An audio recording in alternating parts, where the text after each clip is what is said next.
Hello, everybody. Come on in. Come on in. Come on in, everybody. We're talking a little bit of true crime tonight. Having some true crime time. That's right.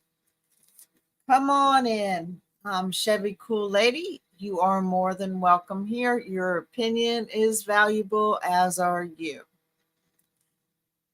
No bullying or any of that. You know the guidelines. So the question and answer chat is open. I'm Chevy Cool Lady. This is a safe place to discuss outside the box ideas. Hey, in Sebastian's case, it's been 8 months. This 15-year-old autistic child disappeared virtually without a trace.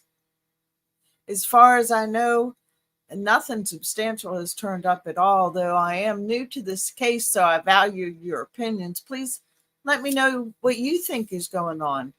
Do you think that Sebastian left the house of his own free will? Do you think he was coerced or persuaded by someone he knew or perhaps a stranger? Do you think, what do you think? Without, pointing the finger of blame, I'm just saying, what do you think happened to Sebastian? Have you heard any new viable evidence? A couple weeks ago, it seems like an alleged Facebook tip came in alleging that Sebastian could be found 27.27 miles away from his home in Henderson, Tennessee. I watched tonight Silver's on the scene. Follow up on that tip. I give him props and credit and thank you for your caring, and suggest that everybody go out there and watch that. Show Silver some love. Watch what he did in his own effort, along with a couple other people, to try to bring Sebastian home. It's a beautiful thing. Unfortunately, I don't think that we're any farther along, at least on that clue, but it was worth watch. There's no possible way that old feller could ever explore that area. We need young people, people who are experienced with that type of very rugged, sheer drop offs. I don't know how far, 80 yards. I don't know. What do you think? But there's an old saying in the mountains. I heard somebody tell me one time about they'll bury you between the mountains, which means you're never going to be found. And, Silver walked along and looked real hard on both sides. And I mean, there's about exactly 1 million places that, if that was the case, and Lord forbid that it is, but there's so many places. But there's got to be a clue. There's got to be something. It was a little unsettling when I heard it reported that there was a natural cemetery there. Did you all hear about that? A natural cemetery 27.27 miles away in Westmoreland or thereabouts. I'm not sure if that would be the precise mileage, but a natural cemetery where you have a biodegradable shroud. I don't know. The whole thing is, it just, I'm, hey, ashes to ashes, once you're gone, you're gone and all. And it's great to give back to the earth, It's, amen to that. But it was just kind of creepy bits of information that came out. I hope that the tip comes to something. There needs to be justice. There needs to be closure for that young man, Sebastian. So let me just bring awareness. not opinions, to the table tonight and give you what I've surmised as the timeline for Sebastian, the 15-year-old autistic child who vanished virtually without a trace from his home in Henderson, Tennessee. This happened on February 25th, 2024. It looks like on Sunday, the 25th, he spent the day with Katie, his mom, and a relative. They had a great day. I think they went to the movies and then to like an arcade kind of thing. Um, I remember watching the interview, the one from Chronicles of Olivia, an exclusive interview that I highly recommend that y'all watch if you haven't yet. And I noticed that a lot of other creators took bits and tidbits from that interview because it was one where they were very relaxed. I think maybe they were criticized for being too relaxed in that. I don't know, but that's always going to happen. No matter how you act, it's not going to be the right way to act. Nobody knows how to act. And, whether you're guilty of something, innocent of something, or somewhere in between, it's such a devastating thing that's happened, that this young man has disappeared. And equally devastating that it's gone on for so long without a clue. I can't even imagine, and I think most people feel that way, and so I'm just trying to bring some awareness to this situation, because in this, either somebody knows something and it's just eating away at your conscience, and you're gonna break if you don't confess. So just go ahead and confess and get this known, and let this family have closure, and let all these people who have protested and been digging so much into the case, let them also have some relief, because there needs to be justice for Sebastian. So, as I understand it, he did his chores, good night, mommy, good night, puppies, and went to bed. There's been some discrepancy in the storyline, and um, at some point, Katie said she around whatever 10, she heard a thud, um, didn't check on it, went to bed about midnight. I I don't know if she checked on him at midnight. For some reason, she felt that he was in the house. I heard in one interview, she said, or in like the first interview, she omitted being on the phone, but then after that, and further interviews, she said she was on the phone with Chris Proudfoot, who was working out of town in Memphis. There's been some discrepancies on exactly what all that was about too. So I'm just going to kind of stick to the timeline without getting into too much opinions, because as it stands, all we know is the child has vanished without a trace. Um, so he went to bed. We're going to say mom heard a thud, didn't check on her. She was on the phone, half fallen asleep. Around midnight, went to bed and put the dogs up sometime between then. And at 6:30 in the morning, she went to get Sebastian, and he was gone. And it's just been one mystery after another ever since. So, how does this happen? How does somebody just disappear? How does a child completely disappear? How did this happen? How did how was there no trace? Why were all his shoes in the house? When I first heard the story, I heard there was footprints that led to a pond by the construction um, area behind the house.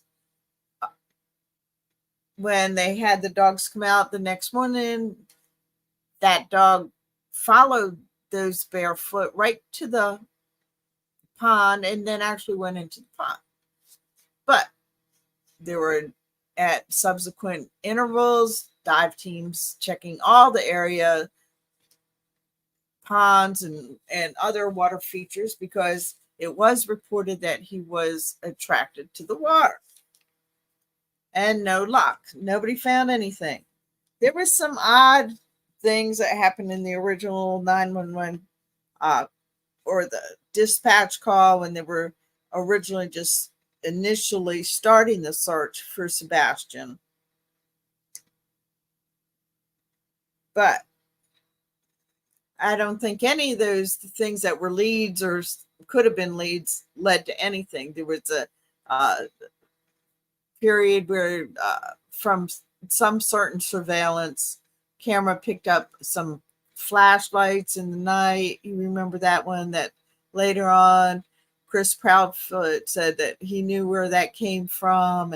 It was nothing, no matter what it looked like. It wasn't flashlights.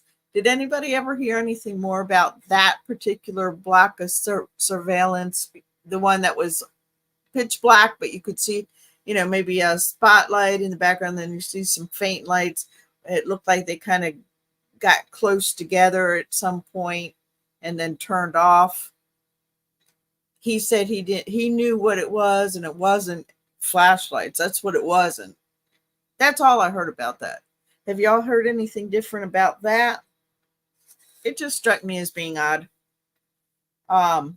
So we got the things that are kind of sticking out to me odd. The dogs, the dog that initially ran, picked up scent right by the pond, went actually into the pond, but that led to nothing. That was strange. The shoes, how that they immediately were all accounted for, and here's a child that doesn't like to go out in bare feet. So what's up with that? His phone was left at the house. Uh, Another indicator. Was the door locked? Was the door locked? Was the outdoor locked when Sebastian left the home? I don't know. If y'all know, let me know. Let me know where y'all are watching from. I'm Chevy Cool Lady. If you're just tuning in, we're just talking some true crime cases.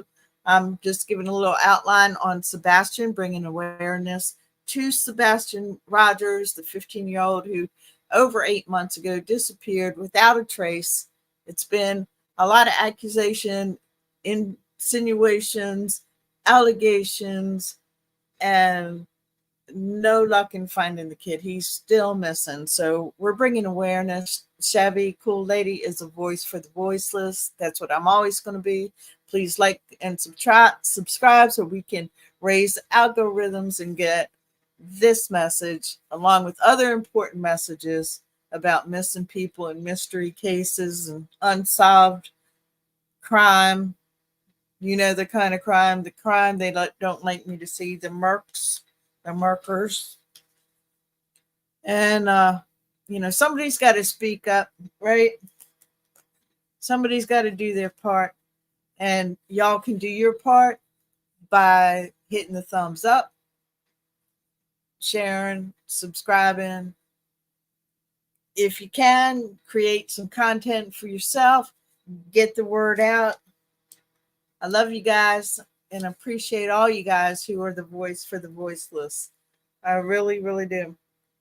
Okay, so it looks like on we saw some interviews come about. It seemed like that at first Proudfoots were real quiet. They didn't do interviews until we saw some of the first interviews were with Nancy Grace. That was on March 25th. But there had been a prior interview, one with the one I was talking about, the Chronicles of Olivia, uh, which was what I would call a soft interview, but there were some things that I also watched. Practical linguistics doing a little analysis of that particular interview and some things that were said that kind of were red flags to him. Then I watched uh a profile. Yeah, she's a profiler, and she kind of did an analysis of that particular part of the interview, and on to that particular part where Chris Proudfoot was sort of fielding some of the questions and her take on that. Those are really good to help get an overview, not just what you think yourself, but what are people who are professionals think.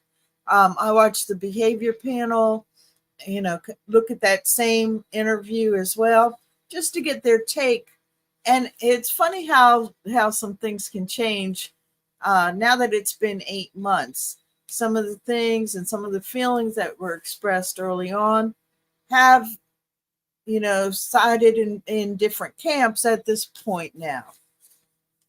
I'm wondering what y'all's thoughts are concerning where do you think Sebastian is? How do you think he left the house?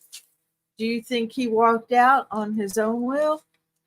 Or do you think he was coerced in some way? Hi, Rachel. Thank you for joining me. I'm so glad you could. I'm so glad you did. Welcome. Welcome.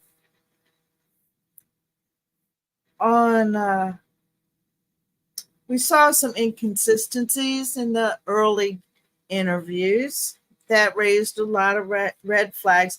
There was another particular point that stood out to me, and that's when it seemed like at first, and like I said, I'm kind of new on this particular case, so I'm trying to be objective at this point and just gather as much facts on the case as I can, because I don't want to get sidetracked in any way. I just want justice for Sebastian. That's what I want. I want to stay out as much as I can of the controversy. And it's really hard because you develop some really strong feelings. And many of us who watch true crime are triggered by certain things, even ourselves, because perhaps we have past experience with, in some cases, DV or abuse or different situations that we deal with constantly when we're unfolding the stories, and it's important to kind of step back and try not to be too personal, at least for me, because it kind of takes a toll on your heart. I've been involved in some cases that and still are. Sometimes I just really feel so sad about things, and you have to step back, go out in nature, take care of your mental health, because you're important. You're really important. These people are very important. They're very important. These people who are not able to stand up for themselves and say what happened. Somebody's got to look into it, right? So I watched Silver's on the scene. He took the tip that came out a week and a half ago, stating on a Facebook group that Sebastian basically would be found 27.27 miles away from his home. He spent, I guess, some time mapping it out, thinking outside the box, trying to figure where he might be. Westmoreland came up, I believe, at another point in a search. So it seemed like exactly 27.27 miles. There's a split in the road. It just kind of spoke to him in some sense. And he and a couple other content creators went out there to explore. As you know, Silver because he's on the older side. He's probably younger than I am, but he's an old dude. And, bless his heart, he's out there, kind of crawling around. And he even showed film clip of him falling on another hunt for Sebastian. And, he has a sense of humor about it, but, he's an old dude, he's winded, but he's out there and he's really trying. And I just give him props for doing so. And I want to encourage anybody who's in the area, especially young people, fit people, people who are hobbyists or more than hobbyists, as mountain climbers, hikers, that people who have equipment so they could do safe exploring. If y'all could get out there, some young blood would be nice to young eyes taking a look at things. Some of y'all are really tech savvy, do what you do. If you're able to help find Sebastian and bring him home, I'm just making a plea for him on his behalf. A lot of things that were indicated in both the search and the investigation, it looked like the search itself was intensive. They searched for him in the Henderson area and in quite a large radius for weeks. And then the on the ground investigation was pulled back. The search itself was pulled back, and they transitioned into a more investigative measure. But I'm not sure that any viable clues, and I don't know what all's come out, but nothing's led to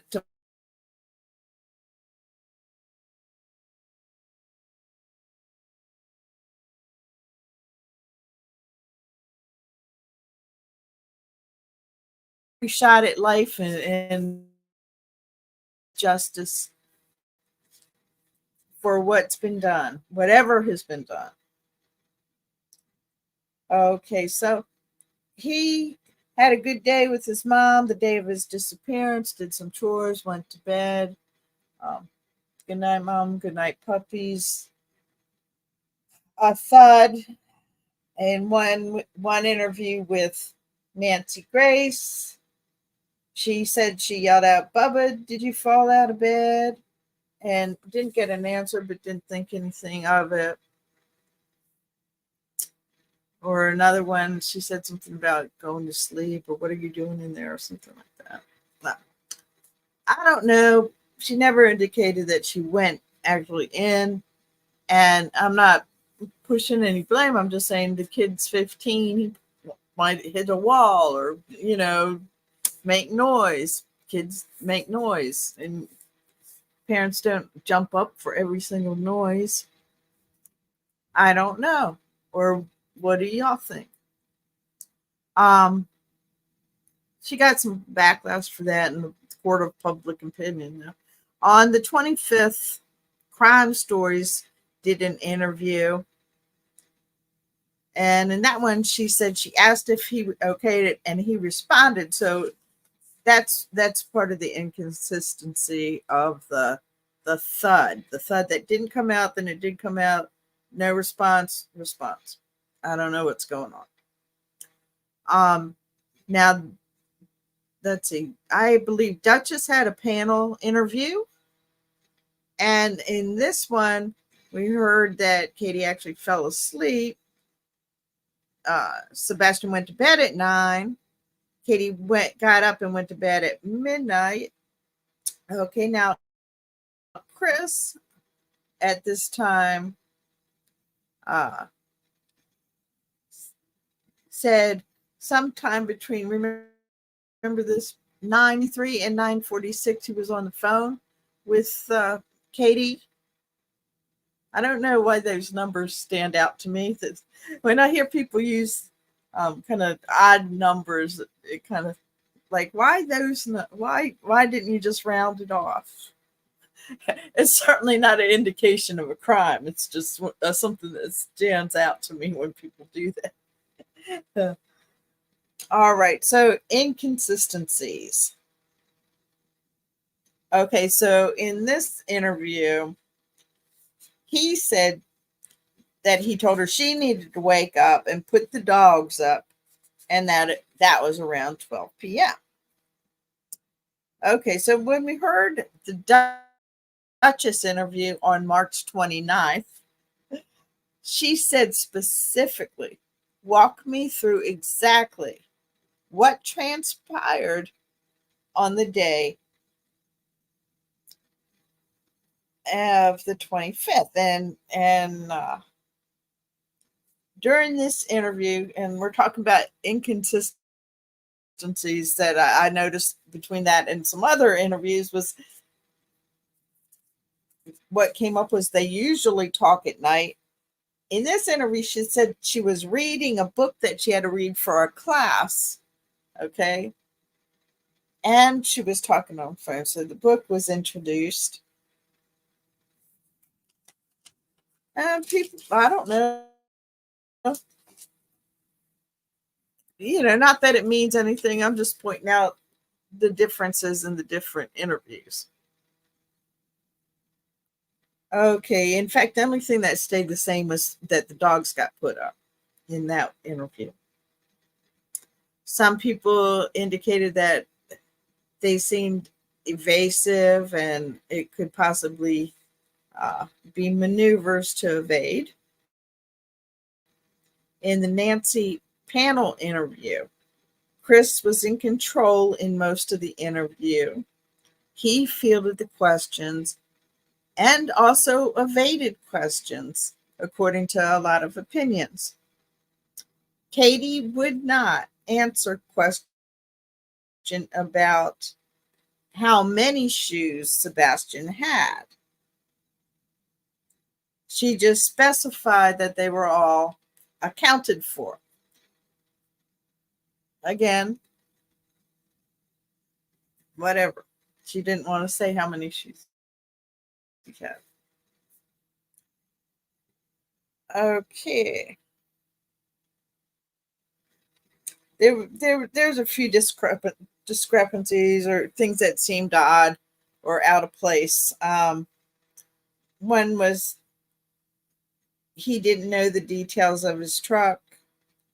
Um, that stood out to a lot of people for some reason, because most people know the year, make, and model of the truck. So why didn't you know that? On the Duchess interview on March 3rd, this is again, he said something about the time frame being on the phone at 9:43 or 9:46 p.m.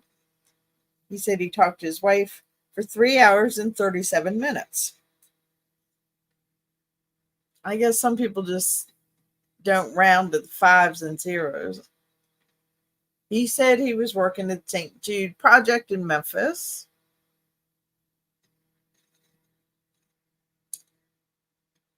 There was some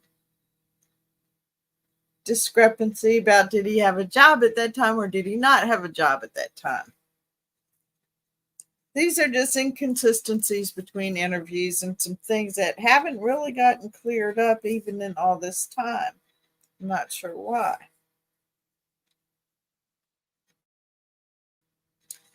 All right, so her car was parked in the driveway. His was in Memphis. There's a third car that was in the garage that was actually her work truck, because she was an installer technician with Brings Home Security. All right, so she was asked, was there both a remote and a code for the garage? And she answered yes. And she and her husband had the remotes, but all three of them knew the code. So Sebastian also knew the code for the garage. Sebastian has been diagnosed with a chromosomal disorder and ADHD. So there's a question about his medications.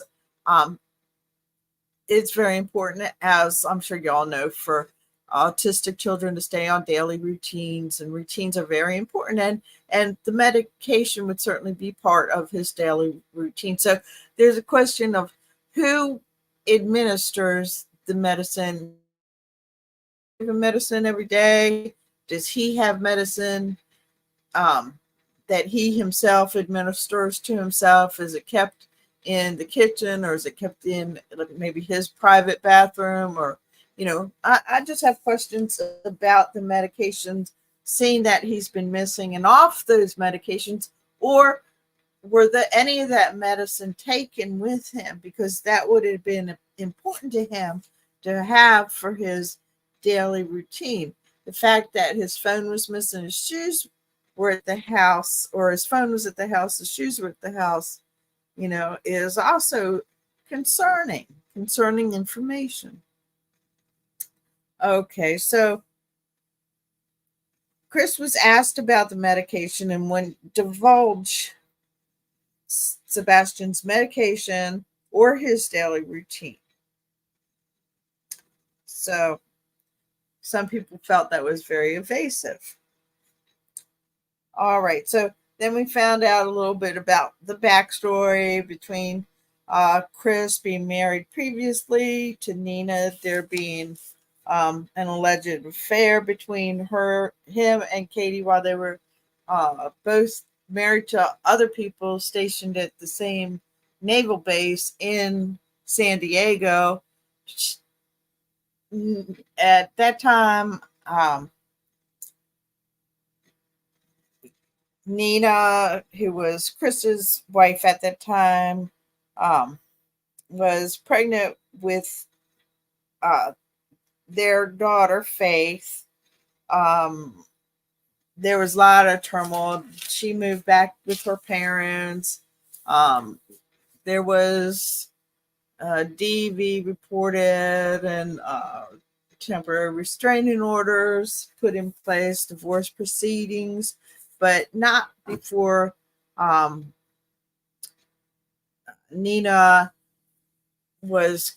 she felt later coerced or allegedly, or even the word setup came into play, to move from where she was in Albuquerque to Hendersonville, where Chris's whole family, a support system for Chris, was already in place, and she felt it was initiated to take their daughter from her. And, there's a lot of bitterness that happens in divorces and whatnot. And in the long run, Katie was also going through it with Seth, who she was married to. There was a lot of allegations on temporary protective orders on that side too. And so in all the mess, there's been a lot of distraction from the main purpose, which is, let's bring Sebastian home. Let's find Sebastian. Hi, Ava, Sim. How you doing, girlfriend? What's up, people? I hope y'all having a good night tonight. Thank you so much for tuning in. I appreciate you. From what I've seen, Ava Sim says he might have been coerced by someone close to him and he left. And that's a very distinct possibility in this case. So who would it be, and where is he now? It's been 8 months. You think something would have broken. Someone would have seen him. There's been some leads, but it doesn't seem like anything turned into anything. So yeah, there's a lot of things that could happen. And it boils down, did he leave of his own will? Was he coerced? Was he seduced in a sense where he left of his own will, but it was for someone else's gain or whatever? It's a sad, sad story, people. And I was talking about Silver picked up that Facebook lead and went out and checked out Westmoreland. The only thing that he was able, they almost felt like they saw something, but it turned out to not be anything. Nevertheless, I thought I'd put a call out for young people, especially people trained in mountain climbing and that kind of thing. If they're in the area, maybe you could check that out, see if you could find any clues, because we want Sebastian to come home. 8 months is far, far too long for that child to be gone. Thank y'all for joining me tonight. I am going to let you go. I'm going to hit the bed. It's been a long day. God bless y'all for joining. Thank you all so much. And I'm going to be picking up Alive in the morning. We like to do some kind of spiritual stuff in the morning, get the day started off on a positive note, break the bonds that are holding people back from fulfilling their purpose in God, and just putting some positivity out there in this present darkness. We're going to expose it all. We're going to be a voice, and we're going to keep telling the truth. So join me, people. Y'all take care.